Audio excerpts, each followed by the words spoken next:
Hi guys, welcome to my channel again. তো দেখো চলে আসছি নতুন আরেকটা ভিডিও নিয়ে। তো আজকের এই ভিডিওতে আমরা মূলত আলোচনা করব অঙ্গনওয়াড়ি এবং আশাকর্মীদেরকে নিয়ে। ঠিক আছে, তো অঙ্গনওয়াড়ি এবং আশাকর্মীদেরকে নিয়ে নতুন একটা আপডেট উঠে আসছে এবং সেটা হচ্ছে স্মার্টফোন রিলেটেড। ঠিক আছে, কারণ তোমরা জানো যে তোমাদেরকে মোবাইল দেওয়া হবে, এই কথা আগের থেকে বলা হয়েছিল। আর প্রথমত যে বিষয়টা আমরা আগের থেকেই জানি যে প্রথমত 8,000 টাকার বলা হয়েছিল যে 8,000 টাকা করে স্মার্টফোনের জন্য দেওয়া হবে, কিন্তু পরবর্তী সময় আমরা দেখি যে সেই 8,000 টাকাকে বাড়িয়ে মানে সেটাকে রিভাইজ করে সেখানে কিন্তু 10,000 টাকা করে ধার্য করা হয়। মানে অঙ্গনওয়াড়ি এবং আশাকর্মীদের স্মার্টফোনের জন্য 10,000 টাকা করে দেওয়া হবে। কিন্তু সেই ঘোষণা হওয়ার পর থেকেও কিন্তু আমরা দেখতে পাচ্ছি যে 6-7 মাস বা 1-1.5 বছর হয়ে গেছে, এখনও পর্যন্ত কিন্তু অঙ্গনওয়াড়ি কর্মীরা স্মার্টফোন তারা পাননি।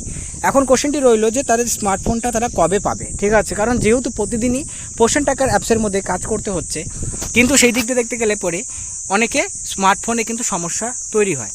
তো সেক্ষেত্রে সরকার তরফ থেকে ঘোষণা হলে পরেও